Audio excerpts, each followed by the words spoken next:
We are recording. Today is Thursday, March 28th, 2019 at 3:30 p.m. This is Landon Sarazine with Lindsay Lawing, interviewing Dr. Stahl. We are in the Academic Commons North building of the College of Coastal Georgia campus in Brunswick, Georgia, and we are conducting an interview as a part of a project to record the history of the College of Coastal Georgia. Now, what is your full name, and please spell the first and last name? So it's Patrizia Fama Stahl. Can you spell And it? Can you spell it for me? Sure. It's Patrizia Fama Stahle.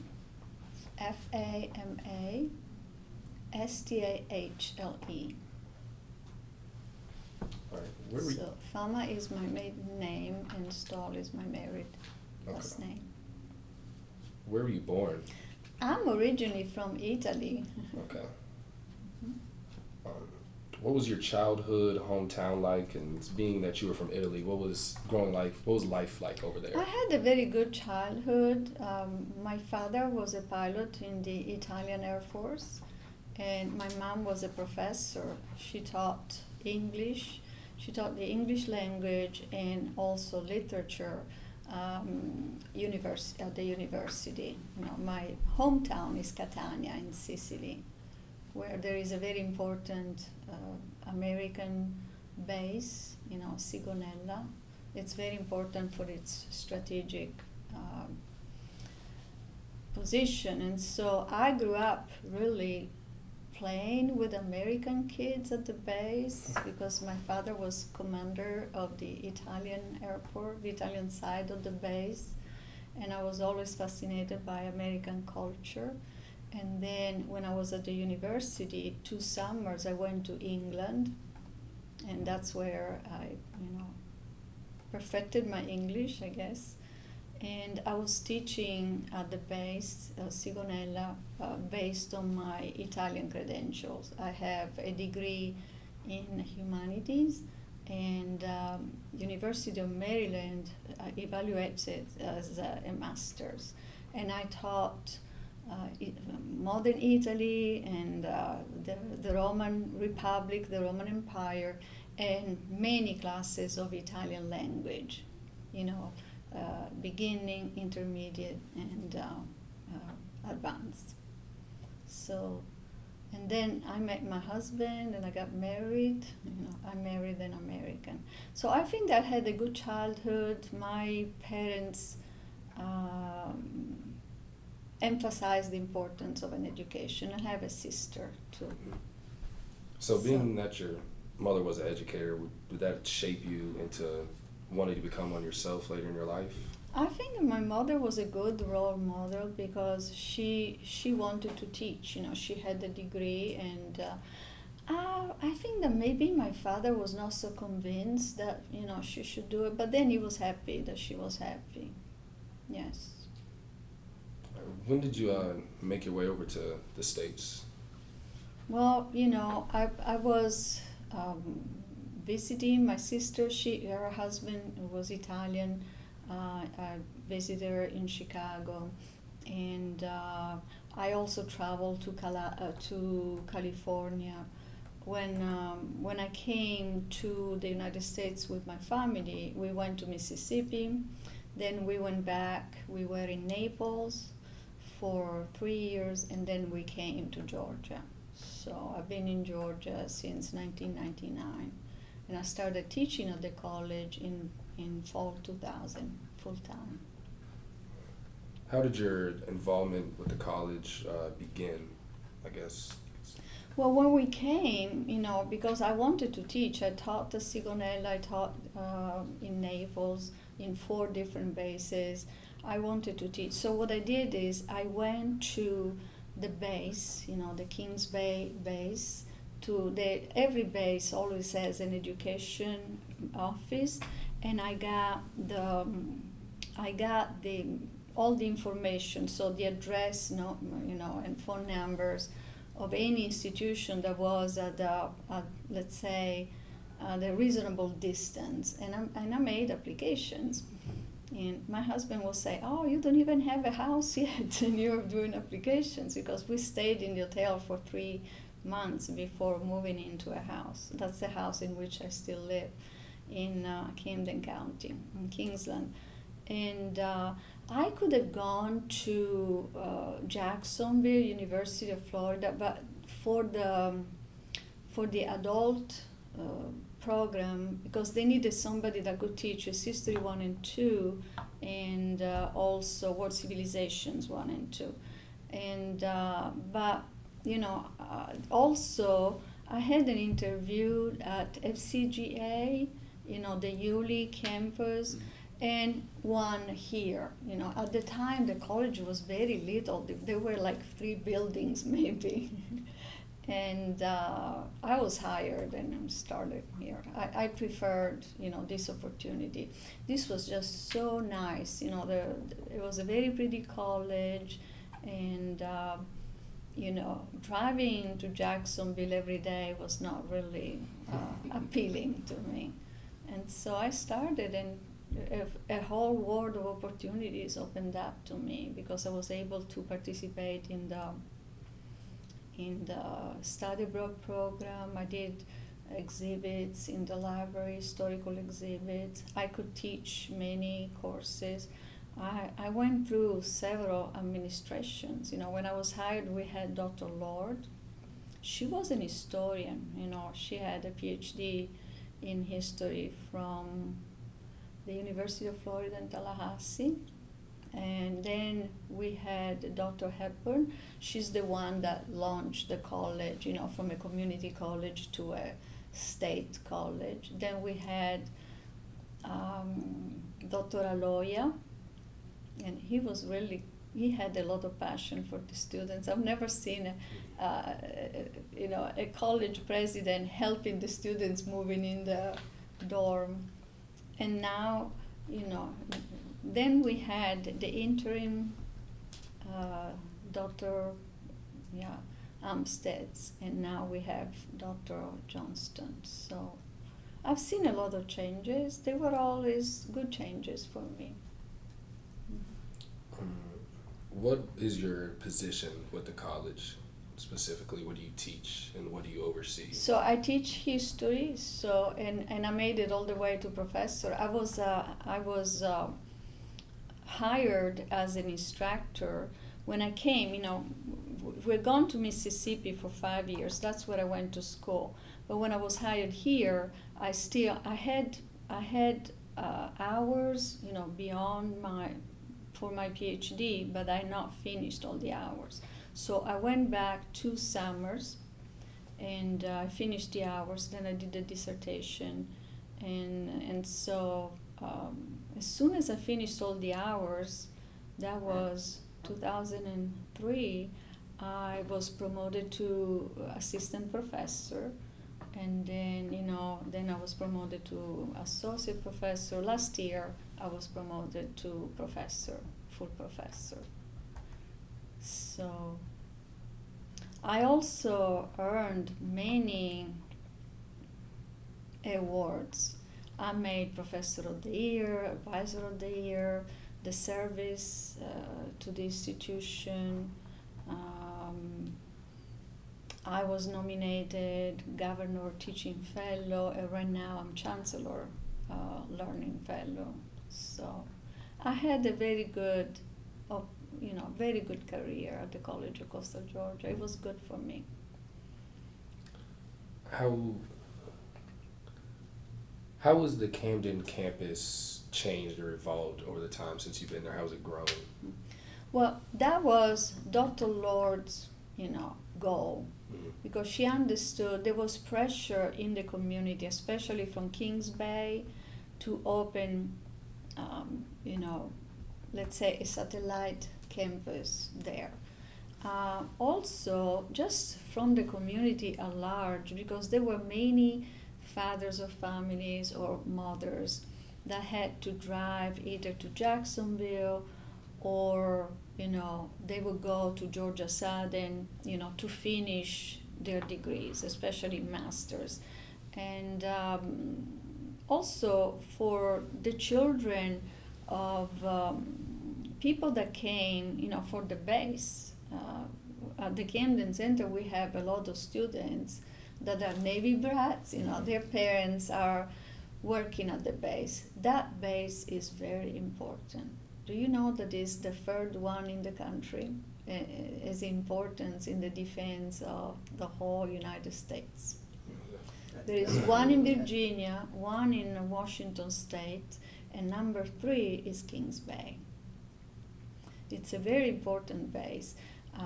Every submarine brings 2,000 people to the community.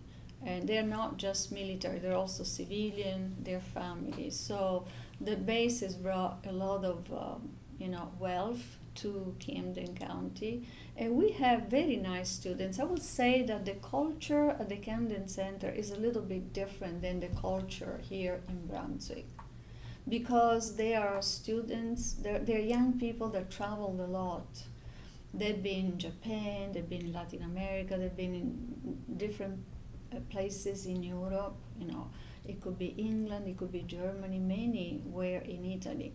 Also, we have retired, we have students that served 20 years in the military, and then with the GI Bill, they're coming to, or they just did 4 years or 6 years. So we do have, let's say, non-traditional students, they're older, but we also have students that just got out of high school.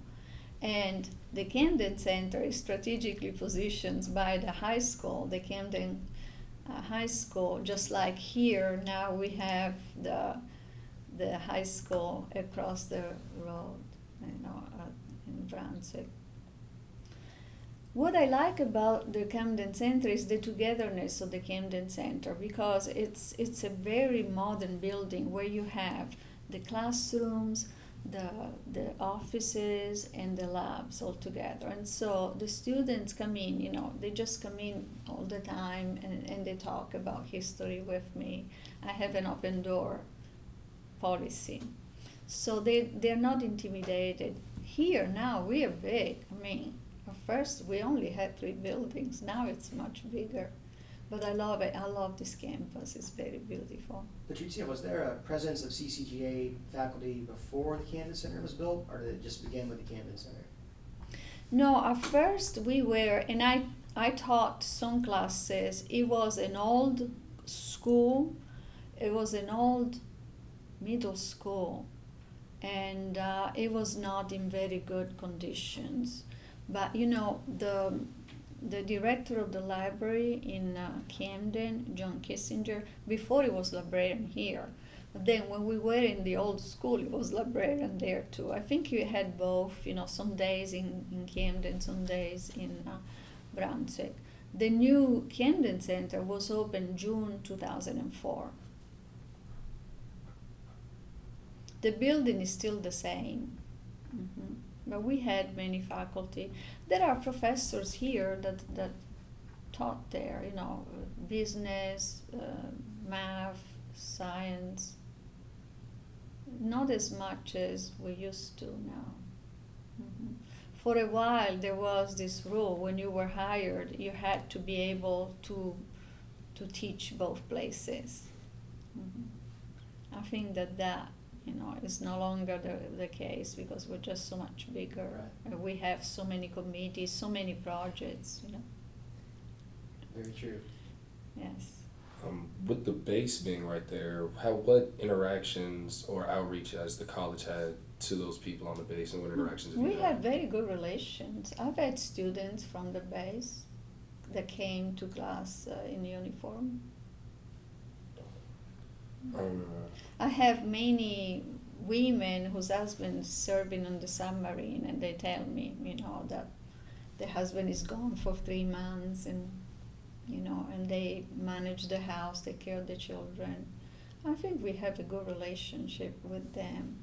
Now they have online classes at the base, though, so there has always been some competition. I think we have to work on making better relations with the base and be more visible.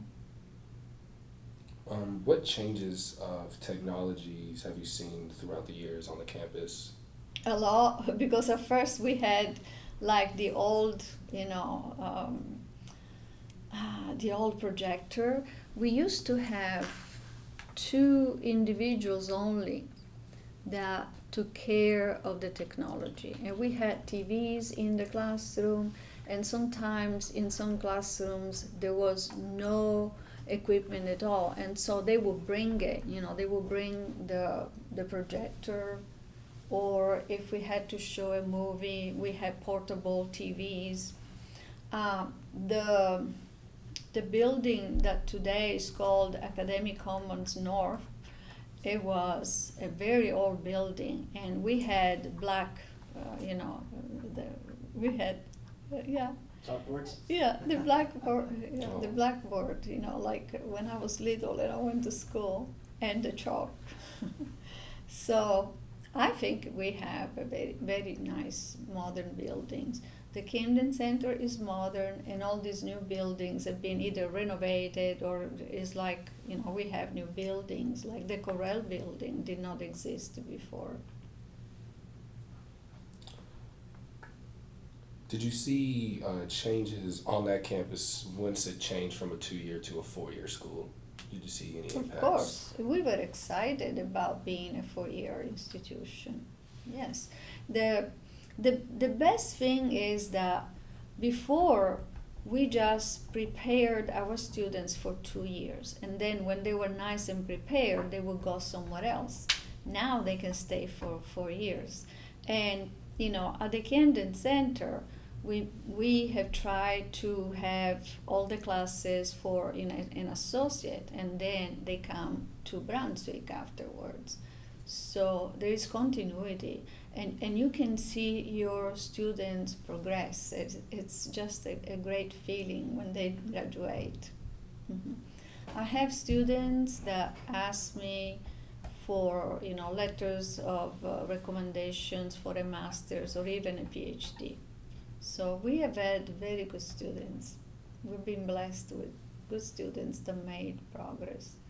So it was a very nice change, definitely. It's not just about the technology, it's about seeing your students progress and complete their whole degree. So that's the main difference between a junior college that is just a 2-year college and a state college that is 4 years. With the Camden Center being smaller, what's the relationships like between the faculty and the students, the closeness in the classrooms? I mean, it's the togetherness of the Camden Center. We are closer. Now, when I come here, I always welcome the opportunity to teach the upper level courses for the American Studies BA. We're also working on a BA in history.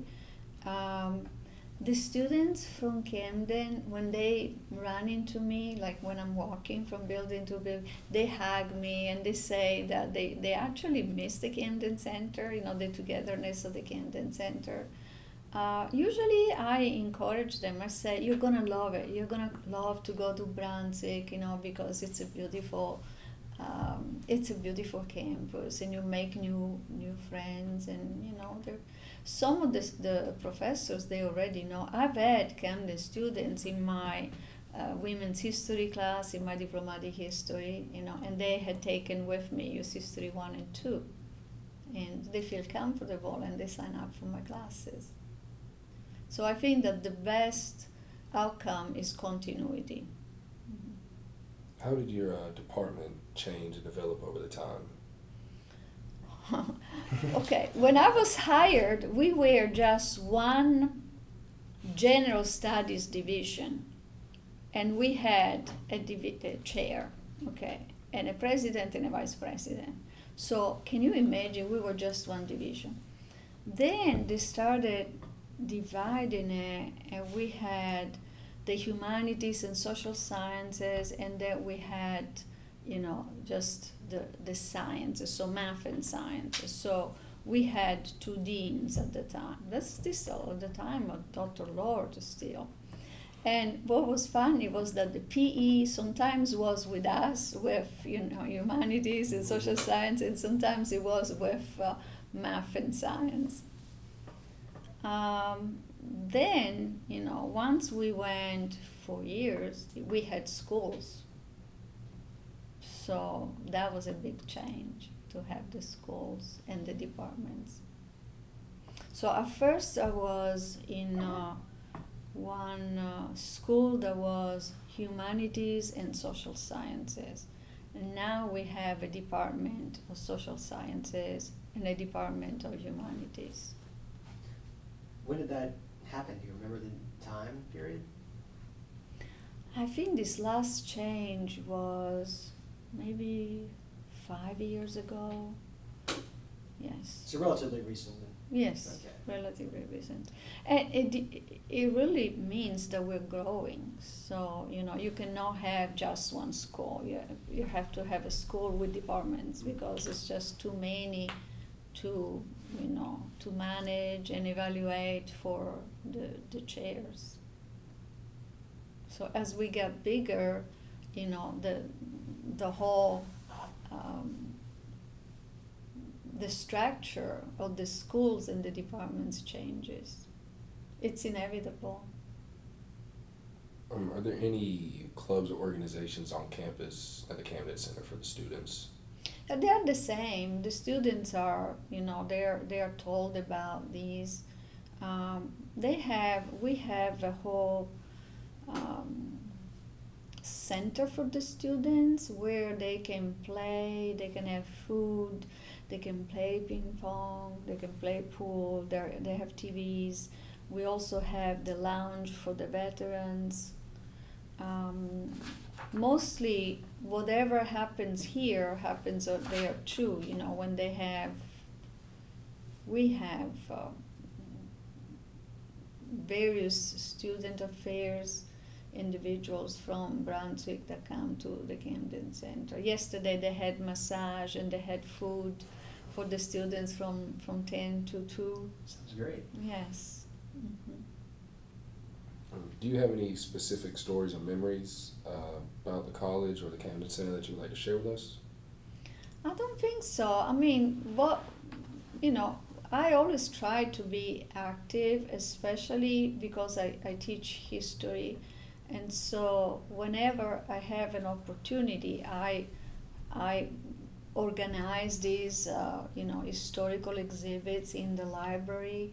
One time we had a reenactment also outdoors with the, guys dressed as Union soldiers in Confederacy. Tell us about that. How did that happen? The Civil War reenactment? Well, they were the same people. I mean, the exhibitor was a collector, and he had good relations with the rangers at in Fernandina. There is a Fort Clinch, and so they came here, and we did all that.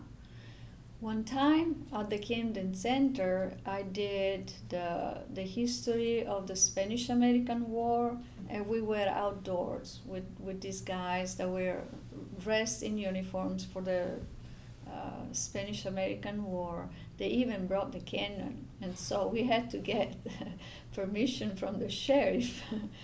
There was no ammunition, but the cannon was there, outdoors. And they talked about life of the soldiers, in Cuba.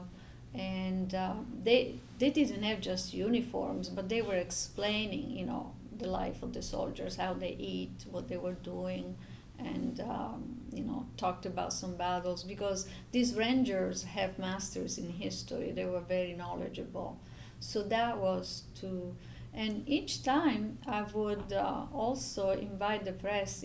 There were some articles published in the local newspaper about that, and I have them all in my, in all the packages that I did for self-evaluations. I have saved the articles and the pictures. So that was a way to promote the college too, things that were happening at the college. I know you talked about international travels. Mm-hmm. Would you like to elaborate on that a little more? Right. When I started getting involved was 2003, and actually the president at the time asked me if I wanted to represent the college for study abroad. And so I was going to the meetings of the System Council of International Education and also European Council. And going to the meetings, I understood how the system works because it's all managed from Atlanta, from the board of regions, and basically all full-time faculty and all students in all the universities and colleges in the state of Georgia can participate. I applied, and the first time that I went in 2003, then 2005, then 2007, and basically, there are some rules. You have to recruit 10 students from your college, but because we were small, 6 students, was enough, and I got to go. And then when I came back, I did presentations about, the places where we went and everything. Because I think it was 2002 or 2003 that myself and Professor Tyler Bagwell founded the International Association. And what we did was we had one meeting every month, and the theme was always some country in the world, and anybody could participate. It could be faculty, it could be staff of students. Like let's say a student had gone abroad somewhere with the church, and they would have a presentation. We also had some foreign students. We had students from Latin America, we had some students from Japan. We also had a student, I think, from Iran. She did a presentation.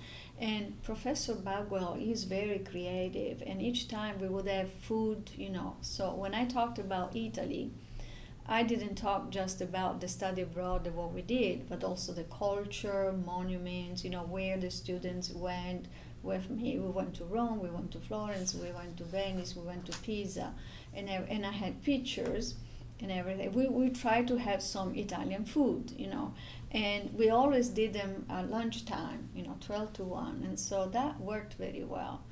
With time, that died down.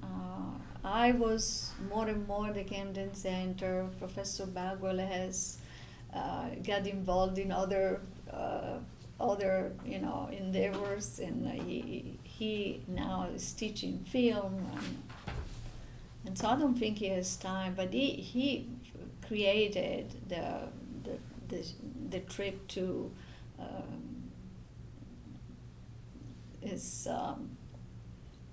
Costa Rica, yes, and I went to Montepulciano, Tuscany. Now there are some changes in international education.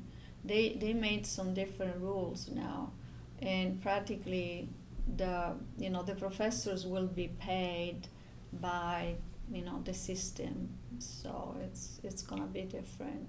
Everybody will be paid for teaching. I'm betting the students had a really good time going to Italy and experiencing things. It was a tremendous learning experience. It was a lot of work, but there is nothing like traveling and teaching and studying with your students. It was really great. Mm-hmm. Always the night to leave and come back home, they would say, I can't find my passport. I lost my ticket, because they didn't want to go. They wanted to stay. It's just, especially, Tuscany is enchanting. It's very, very beautiful. And what happens is that the students, at first, they are hesitant, and then they figure out how to get the bus, how to get the train on their own.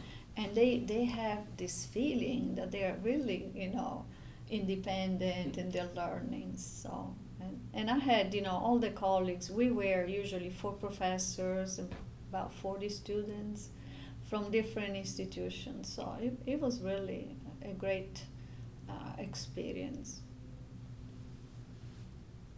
Any questions? There's a couple of questions. What were your first impressions of the college when you were interviewed and started?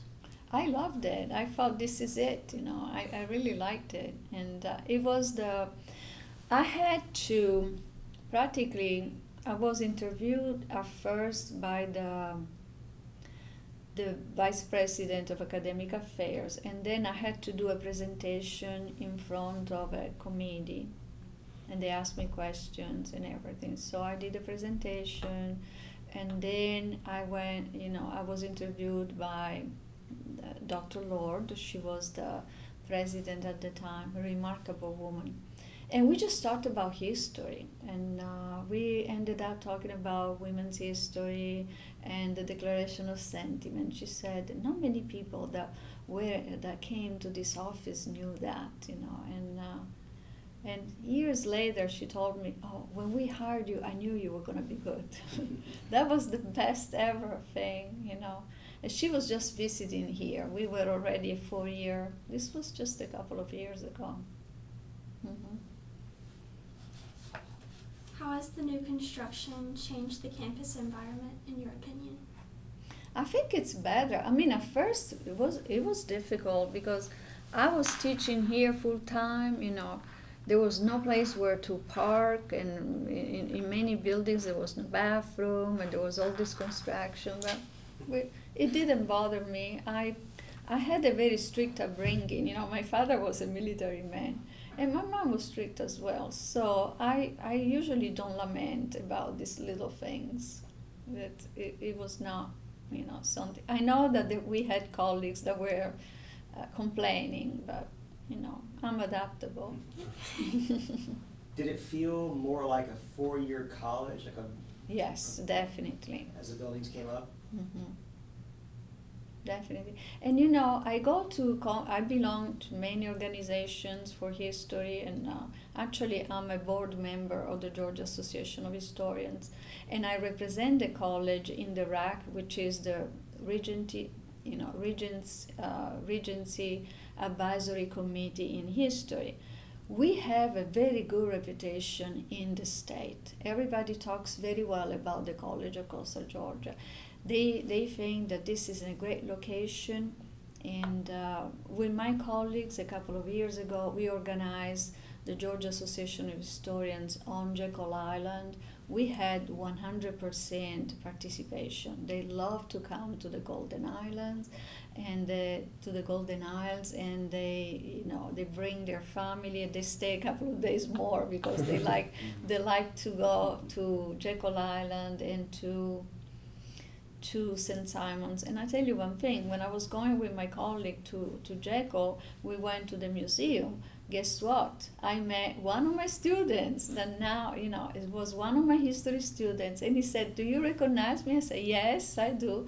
And he was really good in history. And then he went to Savannah, to Armstrong, and now is director of the museum there, a curator of the museum on Jekyll Island. I cannot go anywhere without running into students, and that's a good feeling. You guys have any more questions? What direction would you like to see the college go towards in the future? I would like to get to the point that we offer master's degrees, yes. What steps do you think the college should take in order for this to happen? It's going to take some time, but I think we have the potential. We have very well prepared professors here that are very dedicated. They are teachers, you know, they want to teach, they want to see the students progress. I think that to start thinking of offering some master's degrees would be a good step for us to be stronger. Mm-hmm. But we do have a good reputation in the state. That's what I see when I go to conferences. And of course, there are history conferences because that's my field. So other colleagues in the state, you know, they have a good opinion of this college. Guess we're about to wrap up here, it looks like. So in the interviews that I've sat in on, I have asked everyone this question, so I want your answer to this question. Looking back on your time here, is there something from the past that a person, a place, an event, a thing that we used to do on campus that we don't do anymore that you'd like to see come back as something we do? That's a good one. That's a good question. That's a very good question. You know, little things like when we did the Professor of the Year award, the president would have a lunch for all the faculty, and then there would be the recognition of the Professor of the Year, and you know, you had the opportunity to have a speech and thank, you know, for that opportunity. That was something that I really appreciated. But now we do it with the honors of the students, and so there is not really much time to really honor or recognize the Professor of the Year. I thought that was really nice to have. And practically the way it was, we had the luncheon, and then the one student that had written the best essay for that professor, you know, why this professor should be the Professor of the Year, will read the essay. That's great. And yeah, it was really nice. But I guess that now that we're bigger, you know, it's probably not easy to organize, you know, just because we're just bigger and we have more students. And so that was one thing that I missed. But looking back, I think that we have been, you know, we have been growing, and I grew with the college, definitely. Yes. All right, well, I guess we can wrap this up, guys. I do want to thank Dr. Stahl for... Well, thank you for your time, Dr. Oh, Stone. this was my pleasure. Thank you for Thank you sharing. for doing this This is very good initiative. Also, you know, for us professors, so that we can talk, because we now have so many new professors that have been here maybe 1 or 2 years, and I've been here since 2000, so that's a long time. You know, there were many changes, but I think there were always changes for the best, definitely, at least for me. All right, well, thank you very much. Okay. Lindsay, what do you do?